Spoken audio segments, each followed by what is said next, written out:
his presentation at the Gimpa Law Conference, Professor Raymond Atugba indicated, based on the research he has conducted, that some decisions by the Supreme Court judges seem to be in favor of the political parties that appointed them. How true is this assertion, and what do you make of the current controversy surrounding admissions into the Ghana School of Law? To discuss these and more, I have with me Dr. Dominic Ayine, Honorable Member of Parliament for Bolgatanga East constituency, and you are watching The Hard Truth. We are proudly brought to you by Murphy Homes and Dawa Industrial City. My name is Nana Akosia Kunedu Asante Samuels.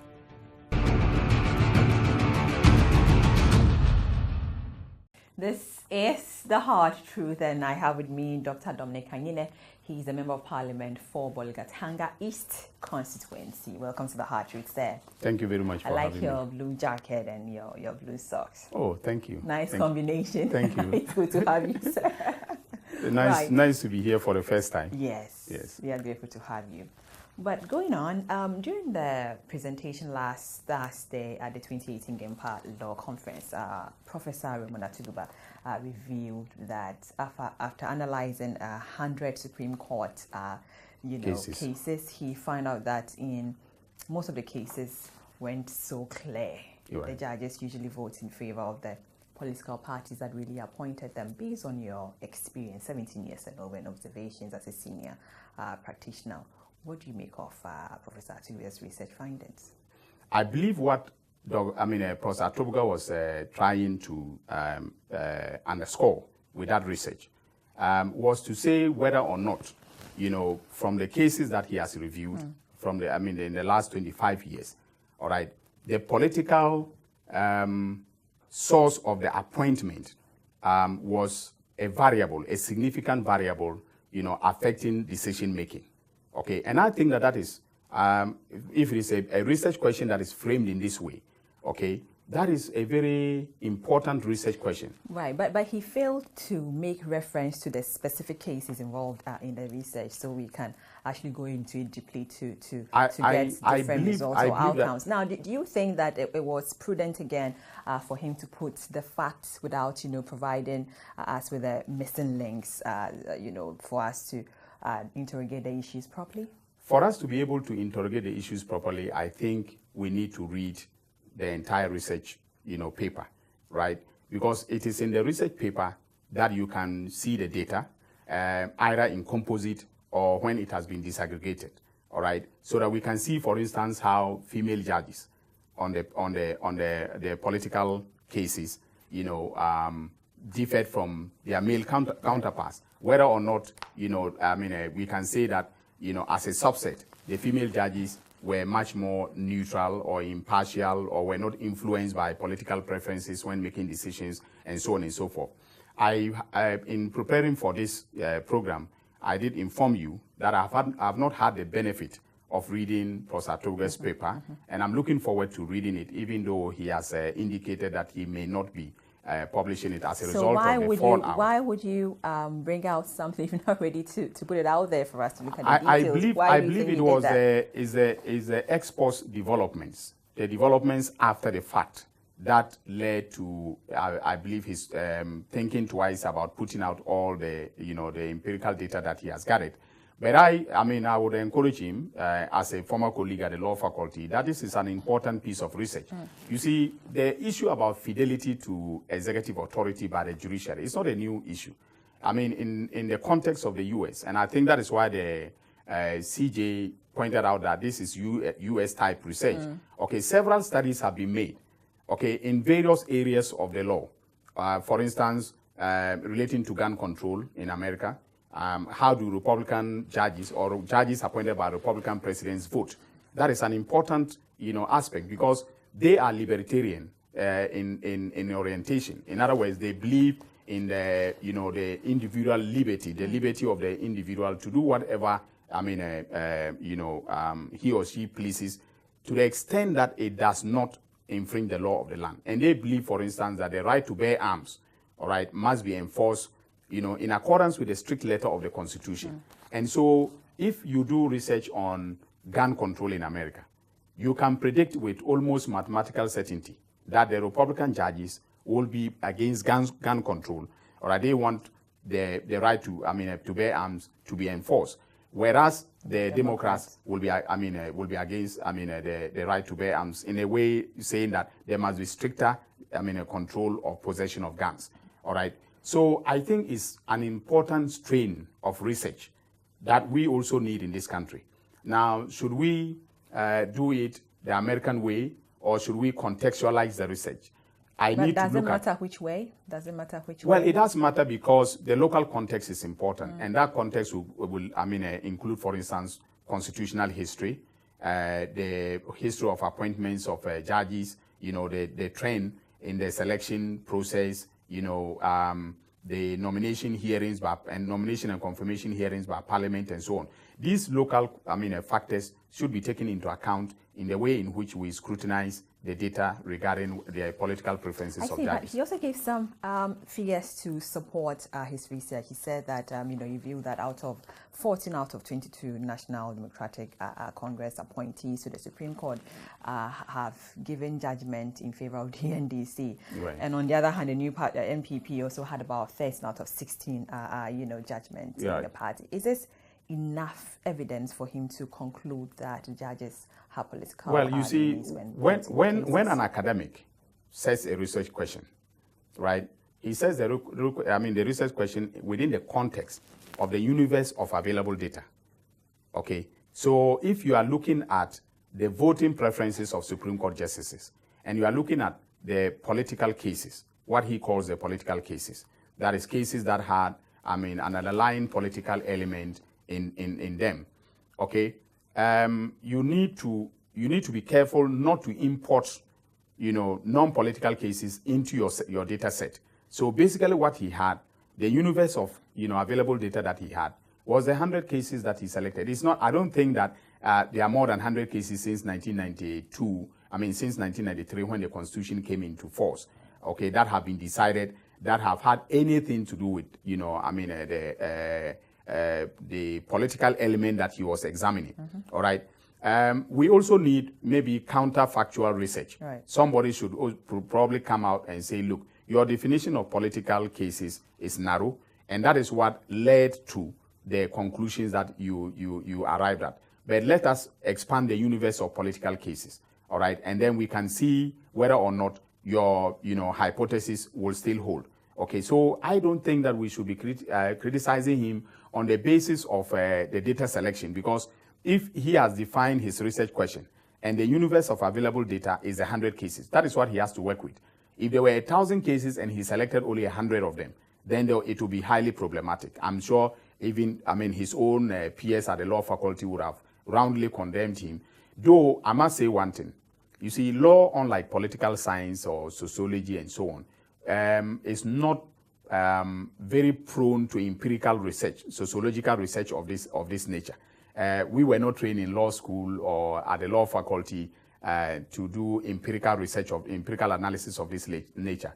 But when you are doing graduate studies, you come across sociological research in law, and I believe that you can use those tools to do the kind of work that Professor Atogba has done. And I think that it is very important to research. I believe that the organizers of the conference did not do a very good thing by bringing the judges, to listen to this kind of academic research, because you see, we have to avoid as much as possible putting our judges. But they do that every year. Well, it's something they do every year. It is wrong. It is wrong, and I want to encourage. Why is it wrong? Can you explain why? Let me explain. You see, from an ethical point of view, judges should not be drawn into the fray of public debate. All right, they should not be drawn into the fray of discourse on matters such as the economy, on the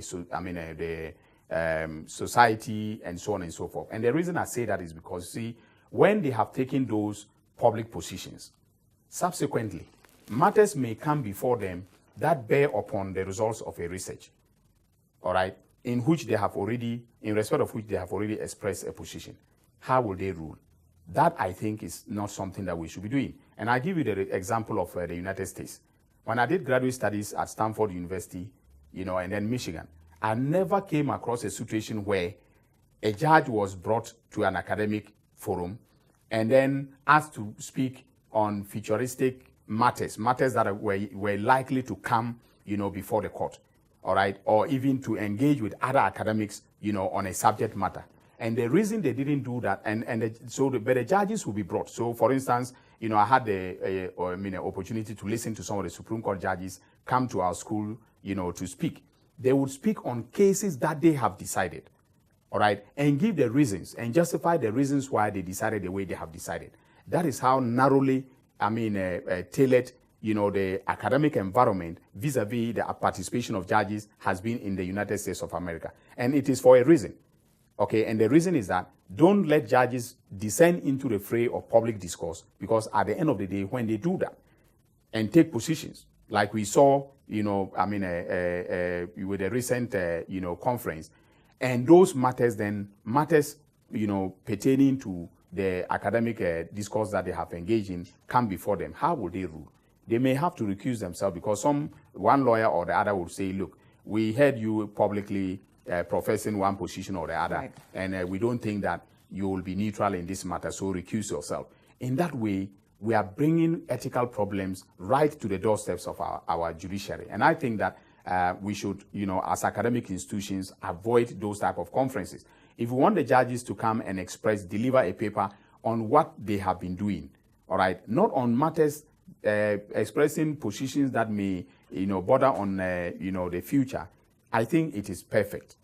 But I don't think that we should be doing what we saw at GAMPA, a few days ago. In the view of the law professor, Stephen Kweku-Asare, the controversial finding simply suggests that justices have discovered, judicial philosophy, and presidents are good at, discerning same appointees judges who reflect their preference of philosophy. Now, per this argument, could it be the case that the judgment on the cases by the Supreme Court judges that favor the party appointed in that case, appointed them? Yes, because their interpretations of the Constitution merely align to that authority or to the appointment authority?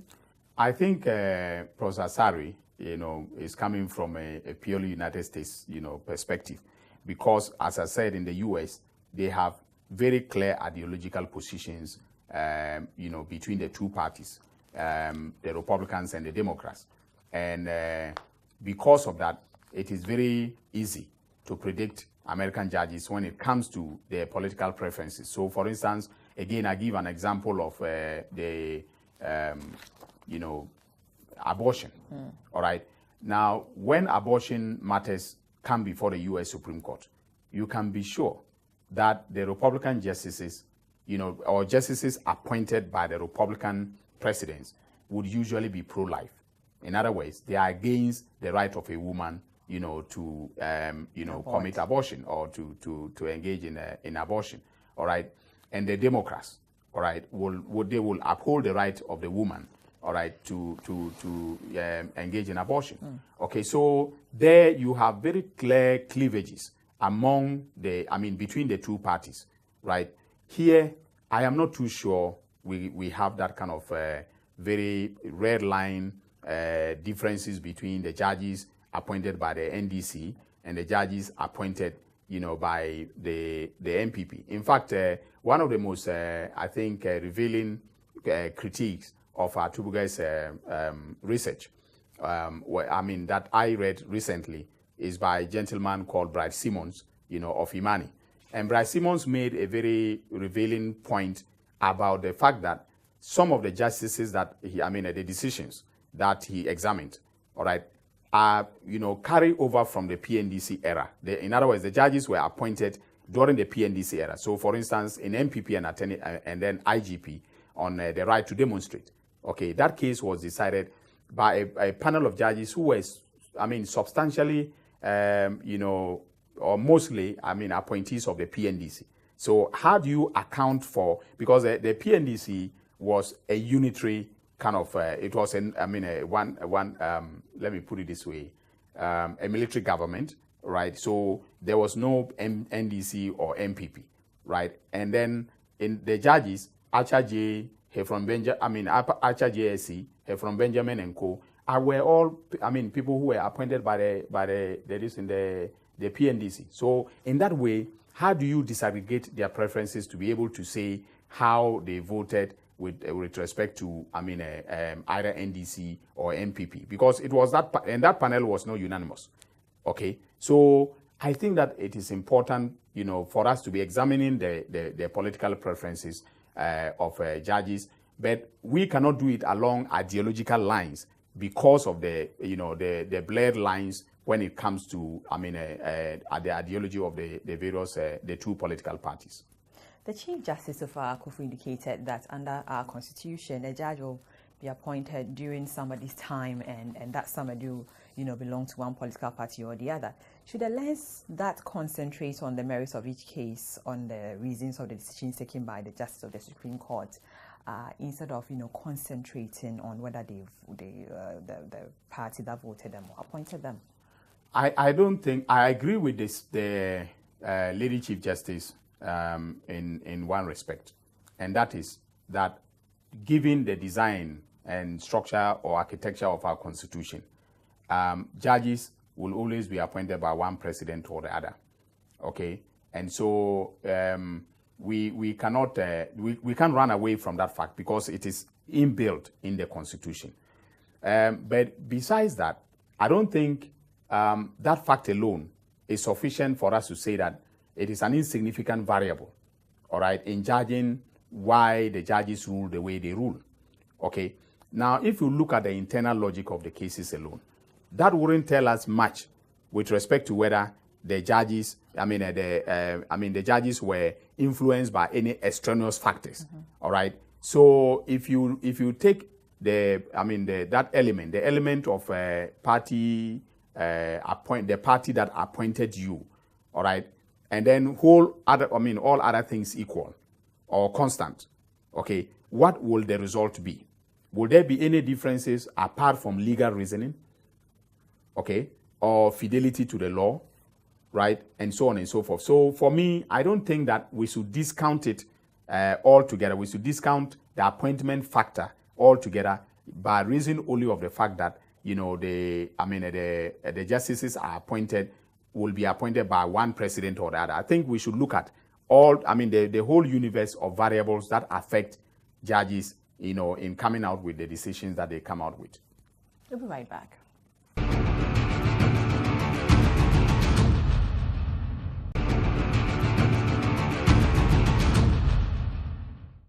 Welcome back to The Hard Truth, and we are proudly brought to you by Murphy Homes and Dawa Industrial City. Dr. Dominic Ayine, Member of Parliament for Bolgatanga East constituency, it's my guest. Doc, as you know, the Chief Justice and some Supreme Court justices do not take, kindly to Prof's research or Atuguba's research. Justice Irene Charity Labi saw the research as a direct attack on the integrity of the Justice of the Supreme Court. Justice Jones Doche saw it as an insult of the highest order. How do you again juxtapose the response from the justice or the justices against the statement of Professor Atuguba during his presentation that the judiciary is comfortable with the public scrutiny or is not comfortable with public scrutiny? Well, if I would say anything with respect to the reaction of the judiciary, it is precisely that the judiciary, as I said earlier, should not be drawn into the fray of public debate. But having drawn them into the fray of public debate, and then given the nature of the research, I expected, and I'm saying this with all due respect to the learned justices, her ladyship, the Chief Justice, Justice Jones Doche, and then, of course, Charity Labi, that I think they should have risen above the fray. I think that they should have refused, to comment directly on these matters, because you see, there have been varying public reactions to their reaction to Professor Atuguba's findings. As you have said, Professor Asari takes the view that the uncharitable nature in which the learned professor's research was received by the judiciary is unbecoming, and it is unacceptable. Okay, and this is a citizen of the Republic, who is taking this view, right? But others think that the justices were right because it looks like, or it appears from the findings of the research that, as Justice Charity Labi said, it was a direct attack on the judiciary. I think that they should not see it as a direct attack.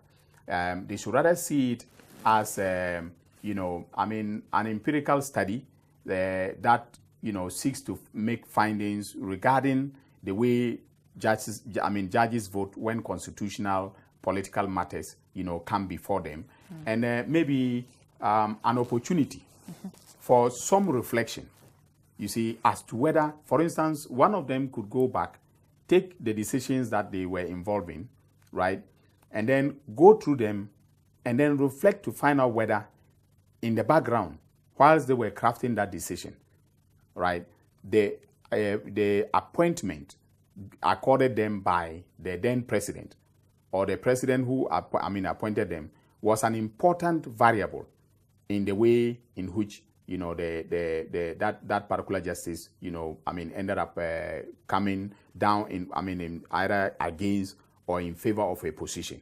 I think it should be a tool for reflection rather than an opportunity to lambast, But you also agree with those who describe the Chief Justice's reaction to the research findings that, justices are affront to free speech.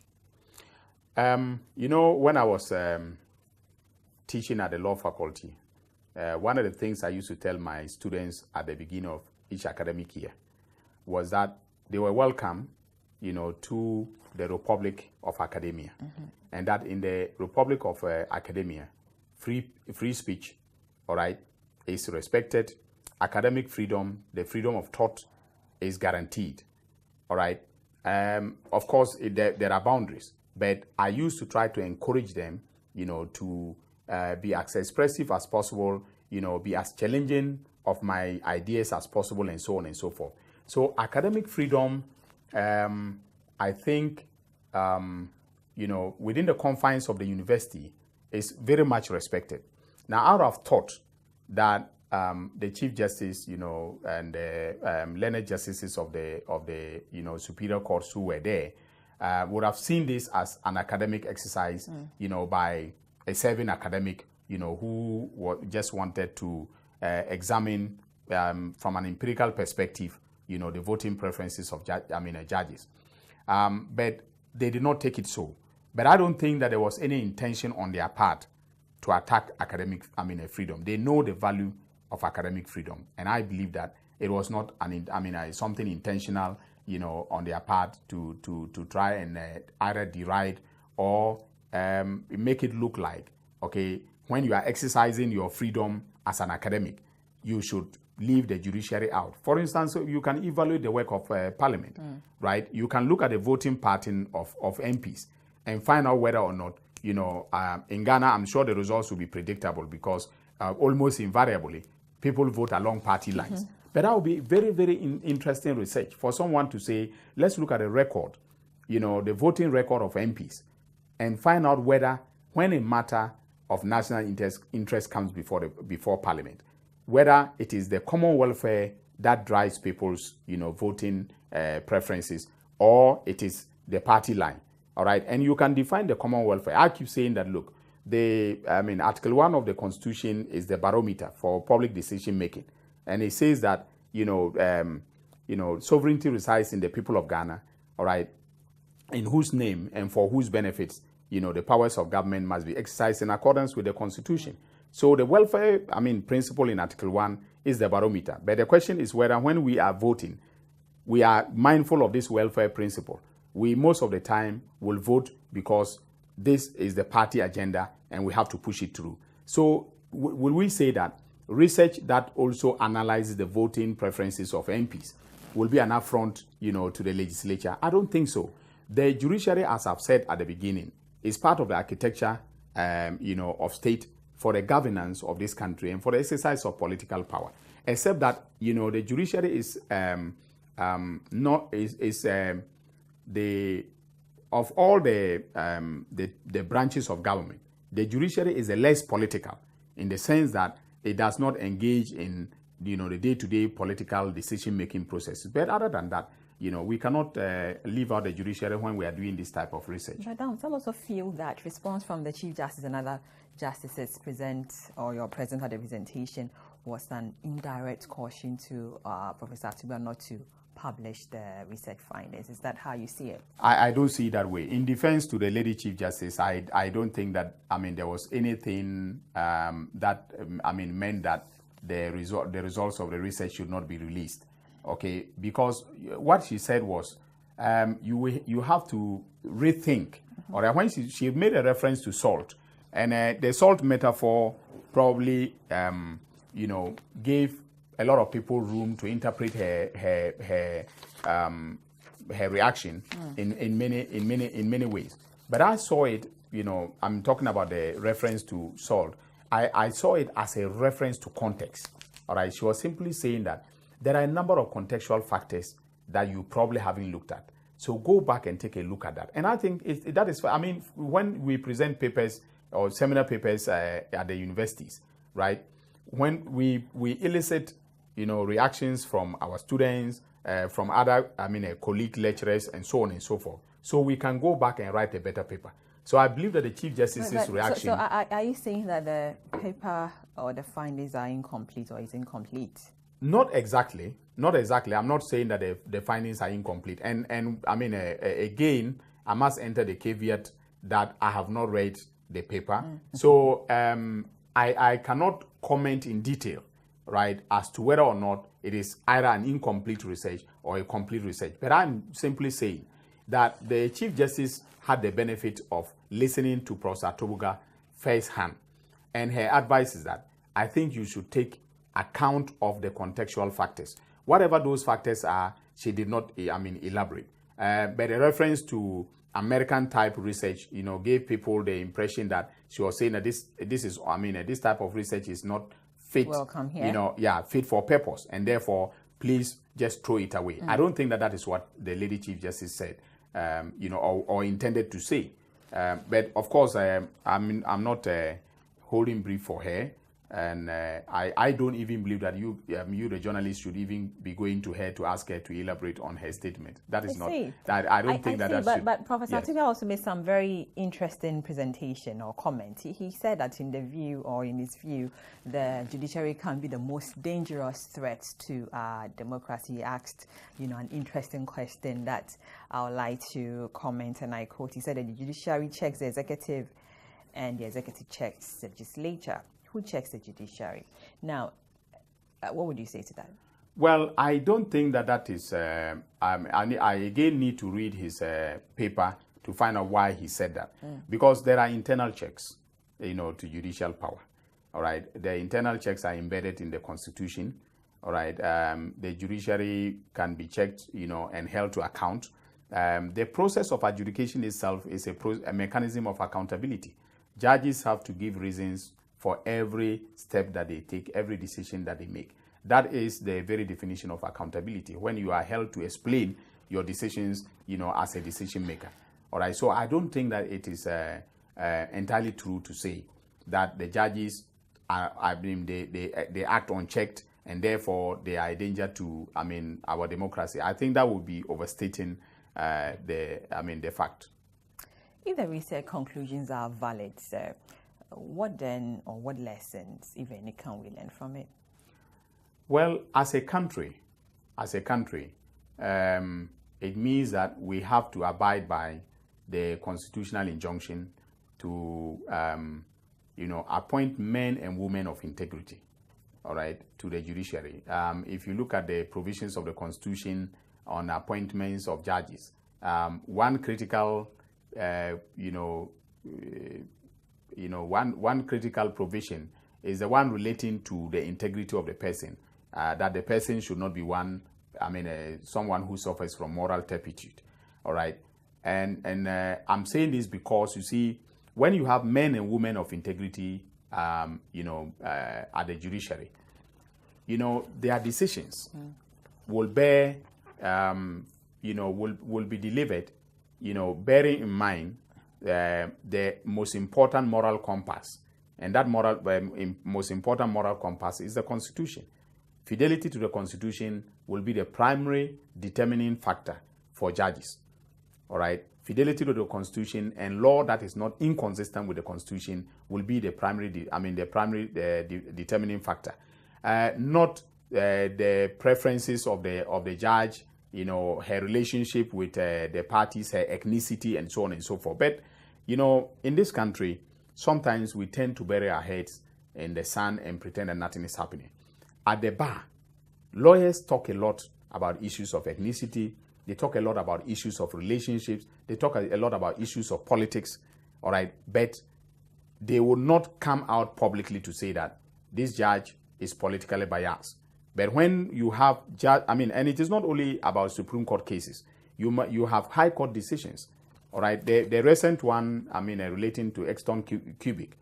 Okay, if you read the decision itself, there were references to the political overtones, of the decision of the minister and so on and so forth. So we should not pretend that, our judges are not open to certain influences, whether they are ethnic influences, political influences, economic influences, and the ANA's expose showed that, financial, inducements can obtain justice in this country. So we need to look again at the judiciary as an institution and, continue to refine, the environment within which the judges work, continue to refine the processes of selection so that we don't put square pegs in round holes. I'm not saying that the judiciary are square pegs in round holes, but what I'm saying is that we must select persons, men and women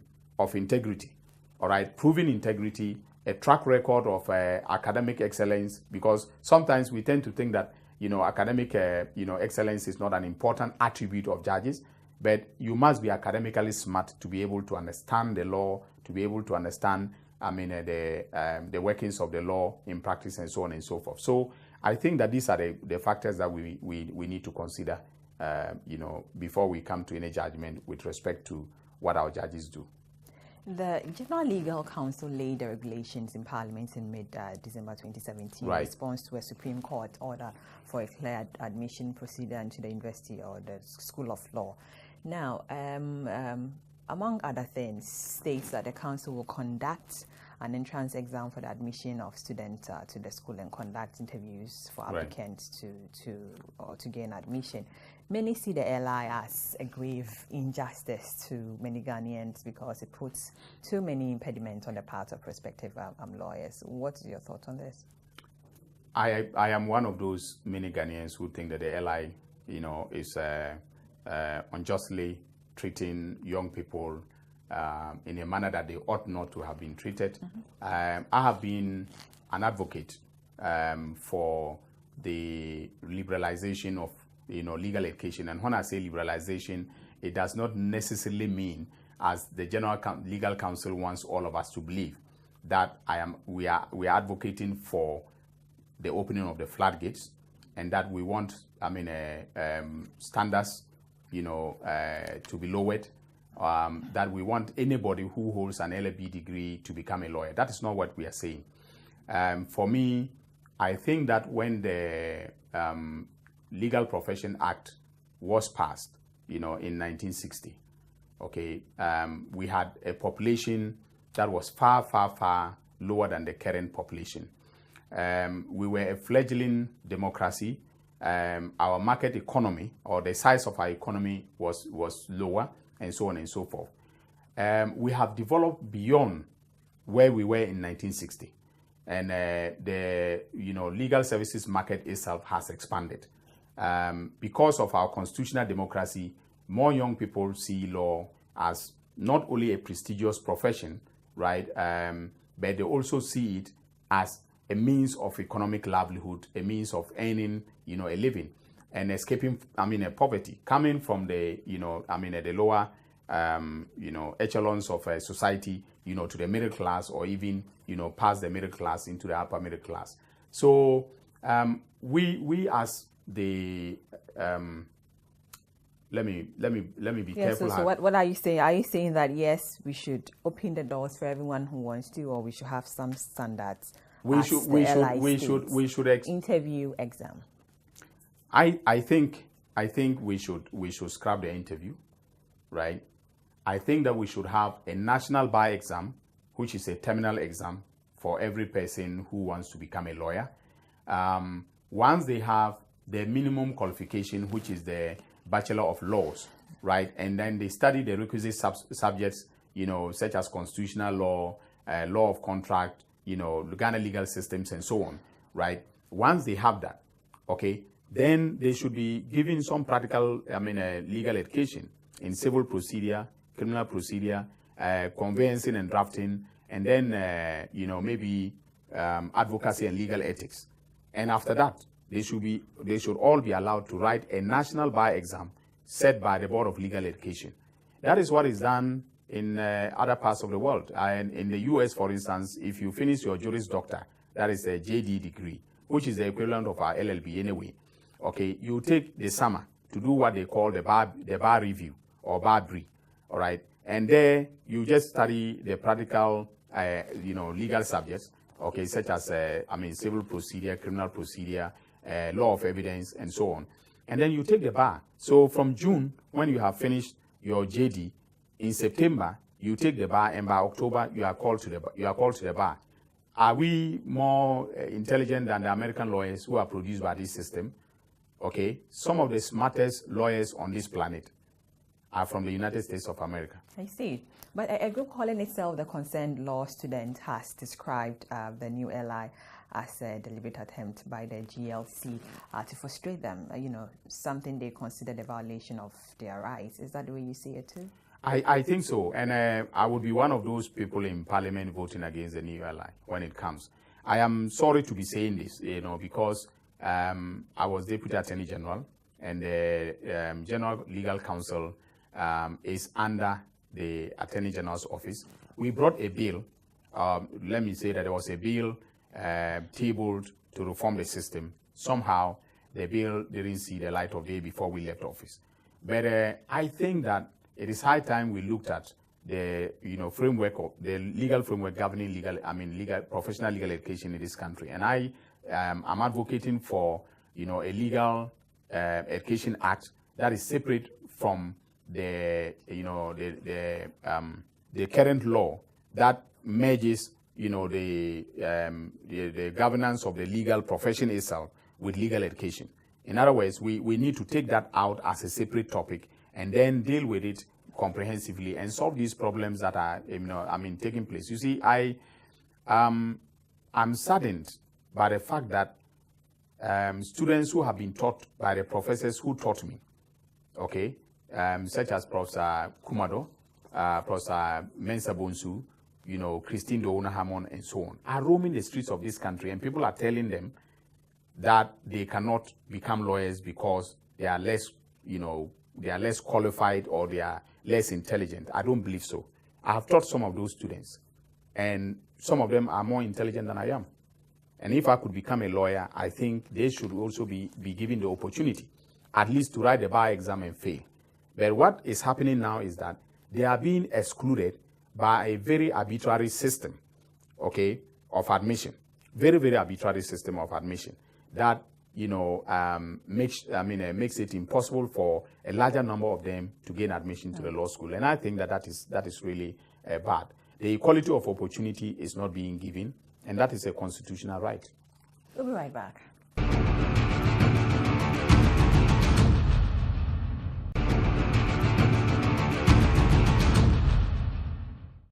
Welcome back. You are still watching The Hard Truth, and we are proudly brought to you by Murphy Homes and Dawa Industrial City, Dr. Dominic Ayine, MP for Bolgatanga East constituency. Ayine, right? Ayine, yes. Ayine. Yes. Ah. So, it means Yine is God. Ayine.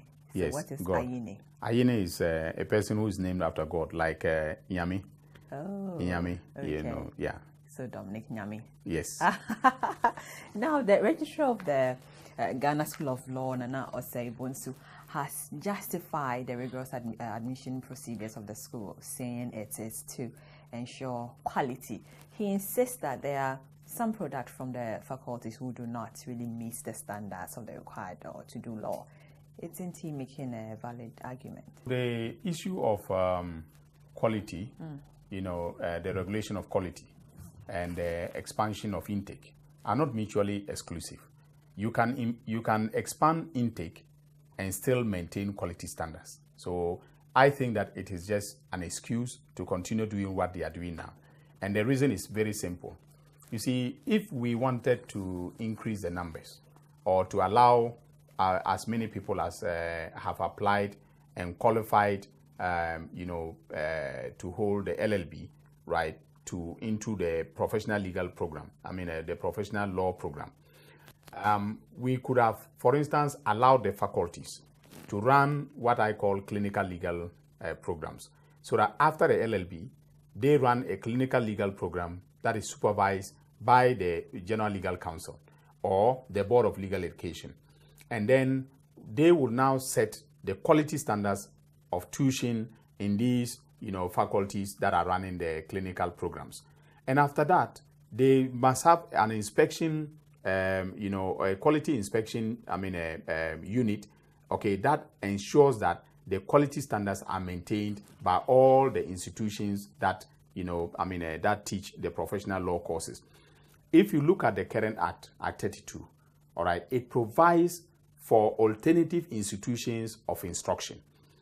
All right, so it did not say that the Ghana School of Law itself must teach all these students so that they become lawyers. It says you can do it either through the school or through alternative institutions of instruction. Now, that is a component of the Act. What is the, excuse my language, sense to teach students and not for them not to be lawyers? You just No. I'm not saying that these alternative institutions of instruction will teach the students and they will not become lawyers. What I'm saying is that the process of expansion sort of allowed the alternative institutions of instruction, to function. All right, they should have established relationships with the faculties as alternative institutions of instruction, so that in addition to the Ghana School of Law itself, they would now have more institutions that deal with the same curriculum as set by the Ghana School of Law. And so that would have given created room for more students to become lawyers. Now, what is happening now is that the Ghana School of Law is expanding by itself, right, by establishing the Kumasi campus as well as the Gimpa campus, in addition to the main campus. But it does not have the facilities to run all these programs to ensure that we have more students taking the professional law courses and then sitting for the bar exam. So the proposal I'm making is that instead of complaining about quality and the fact that quality will be compromised as a result of the expansion, they should use the alternative institutions of instruction as the basis, all right, for training more lawyers and then upholding the quality standards. So they have no excuse at all. They have no excuse at all. We are all refusing to think outside of the box, right? In Kenya, all right, they admit 1,500 lawyers a year. We are currently at about 500. That is 1/3 of the lawyers produced in Kenya. We don't have an excuse not to do better. In fact, I even think that we could have been producing 3,000, 5,000 lawyers in a year in this country. And the reason is very simple. You go to all the local government institutions, the district assemblies, they don't have lawyers to advise them. All right, there are parts of this country that are underserved, grossly underserved when it comes to legal services. All right. For instance, I worked at the AG's department as Deputy Attorney General. And we had just one or two state attorneys covering the entire Brong and Ahafo region. Okay. The Attorney General herself recently said that she needs over 300 lawyers. Okay. Now, in Accra, she has only about 90 lawyers. So there is a sense in which we are not looking at the demand for legal services and then gauging the supply. Okay, and that is what is happening. That is what is causing the problem. Because I don't see why these students should be roaming on the streets, wanting to become lawyers and they cannot. I see, but the General Legal Council is warning it may not admit students this year to pursue professional law programs in the Ghana School of Law if the impasse of legislative LI is delayed. Do you, envision an impasse? Well, I think that is a threat that they are issuing. They are basically telling Parliament that Parliament should go ahead and approve the legislative instrument, and that if it is not approved, then there will be a crisis. There will be no crisis. They will be forced to work and ensure that this, injustice that is taking place, this unfairness that is taking place, becomes a thing of the past. There's a need for all stakeholders to come on board and then make sure that we think outside of the box and solve the problem. And so the threat of a crisis is, for me, what it is. It's just simply a threat. I see. But Professor Kwekwa believes that the General Council has failed and that the Council has shown no strategic ability to actually grow the School of Law to accommodate the students. Could he be right? I think so. Because they should have seen this problem coming. If they had a strategic plan to respond to the crisis, we would not be where we are today. So I believe, the learned professor is right in his assessment. But Honorable Muntaka has also stated that the council must limit itself to just, administering by exam instead of, pre-qualification screening for the examination. Do you think it's time for the council to restructure? That is why I earlier on called for legal reform at the statutory level, as opposed to the use of subsidiary legislation. I think that it is high time we, enacted legislation on professional legal education, that, would serve as a fundamental basis, okay, for the provision of, professional legal education in this country. And we must move beyond the current model. We must look beyond the Ghana School of Law, as an entity with a monopoly for the provision of professional legal education. But the petition against the new LI was submitted to Parliament by the concerned law students. Now, also the minority whip, Alhaji Muntaka, also says that he's going to mobilize, support from MPs to kick against the legislation. You even said you're going to be a part of that. And he said, I have been praying and working very hard to actually get 2/3 of Parliament to throw this thing away. Did you see him being successful? I think so. There's a critical mass of opinion in Parliament against what is happening. From what angle? Yeah, because you see, these law students are Ghanaians. Okay, they are Ghanaians. We as parliamentarians, were elected, to work towards, policies and laws that inure to the benefit of the people of this country, that would enhance the welfare of Ghanaians. And I think that this is one critical issue that will probably garner a lot of support across the aisle. I think so. Generally, how effective, Dom, do you think the minority in Parliament is so far? The minority has been, in fact, beyond, expectation. We've been quite effective, in holding the feet of the government to fire. And I'm sure the majority side will... Minority playing political mischief? Can I see it's just plain political mischief? I don't think so. It's not plain political mischief. It is... in line with our duty as a minority, to hold the feet of the government to the fire. And so what we are doing basically is criticizing government policy, making constructive criticisms of what is taking place in the name of policy and programs by the current government. So I think we are doing a great job of holding the feet of the government to the fire. How would you describe the Speaker of Parliament, Professor Michael Quay? That is a good question. He's a very experienced lawyer, a professor of political science, and so on and so forth. But my disappointment with him, and this is my personal view, it does not represent the views of the minority. My personal disappointment is that the Right Honourable Speaker is not holding the balance very well as far as debate in the House is concerned, That is leading to a situation where they're saying that the minority will have its say and the majority will have its way is meaningless now. The majority always has its way and then always has a say, whereas the minority probably doesn't always. I mean, we don't always have a say. So are you saying he's not being fair to the minority? Yeah, for instance, personally, and I don't know what I've done to the Right Honourable Speaker, but when I'm on my feet, he will ignore me. If my name is given to the Speaker as one of the speakers on our side, immediately I am on my feet. He will tell me, Honourable, you have only 5 minutes. This has gone on consistently. I have complained to leadership and so on and so forth. I have nothing personal against Right Honourable Michael Quay, all right? And I don't know what I've done, but this is the way he treats me. And it's everywhere, or everybody now knows. If Dr. Ayine rises on his feet, to argue a point, the Speaker will say, Honourable, you have 5 minutes. So when you complain to leadership, what did they come up with? Well, they told me that they brought the matter, to the conclave meetings where they meet the Speaker and so on. I'm yet to see whether or not there is going to be any change, but that happens a lot.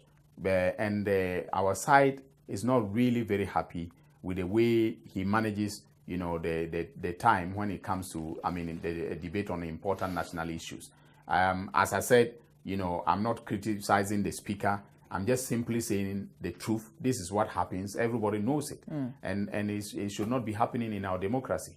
Tell me, what have you done in Bolgatanga East? What is it that is so significant that if you call someone from there can say, oh, he's doing this and that? What's happening? What project or what are you doing there? Well, at the risk of blowing my own trumpet, within one term of my election, I got a lot of things done. Like what? And, so for instance, I got the Zorangu market reconstructed. I got a project for the Zorangu Township roads, about 9.6 kilometers of roads. I got 23 communities connected to the national grid. I, got 48 communities water, by drilling boreholes in all these, communities. I have built more than 5 schools in the constituency. I have built a party office complex. That is the talk of town.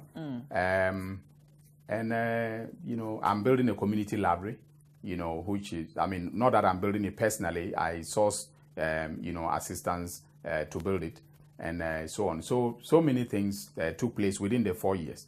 And I wish we had won the election so that I would have the kind of influence that I had when we were in power. Yeah, finally. And, I just wanted to say that the reason why I got all those projects was because I more or less blackmailed ministries and agencies that came to my office. And I'll tell them that before I can sign this opinion, you have to do something for me in Bolga East. So that was the secret to all these projects that took place. See. Yeah. Finally, how would you describe our president, Nana Addo Dankwa Akufo-Addo? I think the president, for me, is a tenacious man. That's one thing I admire about him is his tenacity. He started fighting to become president in 1996. I do remember. I was then in law school. So for someone to be that tenacious and focused is an example for us, the young people, that we should never give up. So that is one, a character of his that I admire very much. He was also a human rights, a lawyer that I admired very much, even though he stopped that practice, the practice and then went into politics full time. But I think that, from what I'm seeing, his commitment to the fight against corruption is waning. Despite all the rhetoric, I think that the commitment to fighting corruption is diminishing because he's busy clearing all his ministers who get into, or appointees who get into, some wrongdoing that brings about allegations of corruption, and that is where my disappointment with him will come from. But I think that he's someone. He's done well so far. So far I don't think so in terms of delivery of campaign promises. For instance, I'm still to get the $1 million that he promised for each constituency. I haven't yet gotten it. All right, so I'm looking forward to getting that. One district, one factory. I was expecting that there will be a factory in Bolgatanga East as a result. Nothing has come of that. The one village, one dam, you know, I haven't seen any dam in my constituency yet. So I'm still, I mean, fingers crossed. Do you see NDC coming back in 2020? Yes, certainly. I mean, I'm very hopeful that we will come back in 2020. I see. Thank you very much for talking to the House. My pleasure. My pleasure. Dr. Dominic Ayine is the Member of Parliament for Bolgatanga East constituency. He's been our guest. Thank you so much, sir, for coming. Catch a repeat of the program tomorrow. It's at 9 a.m. to 10 a.m. on the same channel. My name is Nana Akosia Kunedu Asante Samuels. We are proudly brought to you by Murphy Homes and Dawa Industrials. Have a good night.